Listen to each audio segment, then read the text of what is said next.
Hello, Brian Burke here with the Artsaganza show, and today we have with us... Hi, I'm Kevin Folliard. I'm a local writer, screenwriter, and fiction writer. I've done the Press Start series of films and web cartoons. I also have Scary Stories collections, Christmas Terror Tales and Valentine Terror Tales, and I have 2 young adult novels, Jake Carter and the Nightmare Gallery and Violet Black and the Curse of Camp Coldwater. Okay, and how did you happen to get started in... We're going to be talking about his books here. How did you happen to get started in writing?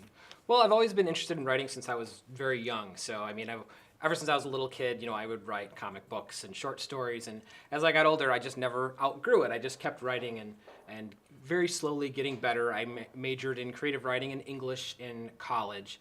And when I got out of college, I was writing on the side while hunting for a job. After I got my first job, I was writing on my lunch breaks. So I just wrote, and eventually... you wake up one day and it's like, oh my God, I'm 28 years old and I have this book that's really cool and I want to get it out there. So I mean, I explored all the different publishing avenues and eventually found a way to polish and perfect a book and put it out there and share it with the world. So it's just about persistence and doing something you love. Okay, and so far you have self-published your books, right? Correct. And how can you tell us a bit about that, how that came to be? Sure.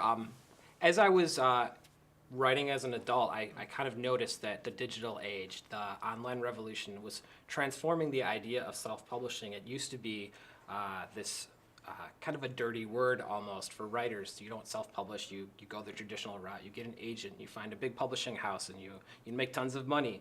And there were a lot of vanity presses back in the day. And ever since the turn of the century up till now, it's been slowly changing to go the other way around, where self-publishing is becoming much more legit. So I use Amazon's Create Space, which a lot of writers use. And it's great because you don't have to front any money. There's no financial risk. As long as you're willing to put a lot of hard work in and get feedback and edit and perfect a book, you can put it out there and share it with a niche audience that can really appreciate it. Okay, and are you considering doing it another way with publishing with a major publisher? Absolutely. I'm open to however I can grow my readership. So I do have projects in the works right now, future novels and stories that I would love to get published in more traditional venues, in magazines, literary magazines, websites, books that I would love to get an agent and representation for. It's just a matter of kind of getting lucky and finding that agent who really gels with you and really believes in that project. So I like to keep all my options open. So there'll probably be some self-published projects going forward. They'll probably also continue to hold on to certain manuscripts and say, I really believe in this one. I really want to get representation. So the cool thing is that you have more options today thanks to the online age and all of the technology that we have. Okay. And so far, all of your stories, they're scary stories, is that correct? Yeah, all of my published books have some kind of dark or scary edge to them at the moment. Okay, is there something else that you're going to be writing about, or do you want to continue just doing that? Both. I love writing scary fiction, and one of the things that's so great about going the indie author route with a scary stories book is that scary stories are very marketable. You can publish a book of scary stories that has a certain theme. For instance, I have Christmas Terror Tales and Valentine Terror Tales, and it's a lot easier to take that on yourself as an indie author and indie publisher and say, hey, it's Halloween time, who wants to buy a scary stories book? Sure. Hey, it's Christmas, this is a book of Christmas scary stories. That almost markets itself a little bit. So if you're going to go that indie route and self-publish, it pays to have a gimmick or a hook that will help you. So that's why a lot of what I've done now is scary stories, but I have other projects that are more straight up fantasy adventure or sci-fi adventure or other kinds of fiction that just doesn't happen to be out there yet, but eventually will be. So those may be coming out later. Absolutely. I should mention that all of Kevin's books have some artwork in them. Is that correct? Absolutely. Yeah. And that's not done by you, though. No, my cousin, JT Malloy, is an awesome artist.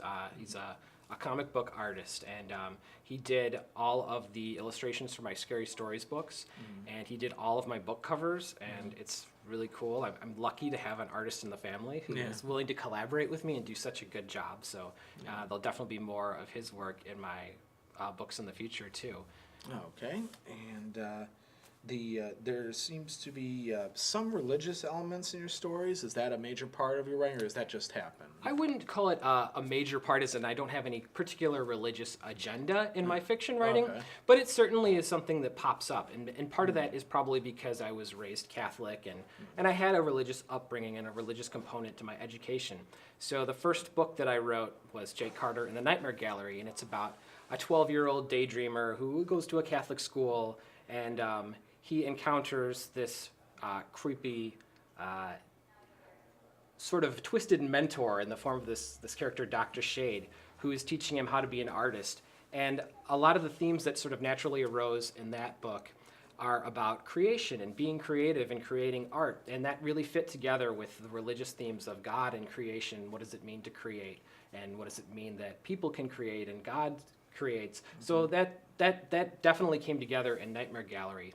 And I think that there are other religious themes that pop up in Christmas Terror Tales because it's a Christmas book, and I don't want to exclude the religious elements. I want to have a very inclusive Christmas book that reflects the commercial side of Christmas and the religious side of Christmas and all of the different aspects of Christmas that appeal to different people. So that gives you more bang for your buck when you're doing a themed collection, of course. Okay. And is there any particular writer or filmmaker who inspired your stories, like, inspired the way you write, and what you write about? For sure. I mean, I think in a way, everything you read is going to some degree, affect what you write. I would say as a kid growing up, probably two of the authors that influenced my writing a lot were Stephen King and J.R.R. Tolkien. But really, it's fun because I like to write certain scary stories with an author in mind. So there might be a story that kind of has a little bit of a Edgar Allan Poe twist to it, and there might be another story that has sort of a Wes Craven kind of vibe to it. And you make it your own, but you start to recognize these things coming out of you when you're writing, and you realize, wow, I wrote that story after I had read Carrie by Stephen King, and it really kind of shows, even though this is my own original story, there's just a little bit of a vibe of that in there. So definitely a lot of influences, but for the Scary Stories books in particular, there is a folklorist and a scary story book collector named Alvin Schwartz, and he wrote those Scary Stories to Tell in the Dark books. I remember those. A lot of people remember them. They're awesome. They're like the best Scary Stories books ever, and they all have a creepy illustration. So that is definitely who I was modeling when I made my Scary Stories collection. So straightforward style and cool illustrations. We will be back with Kevin in just a little while, talk some more about his work. We'll see you next time.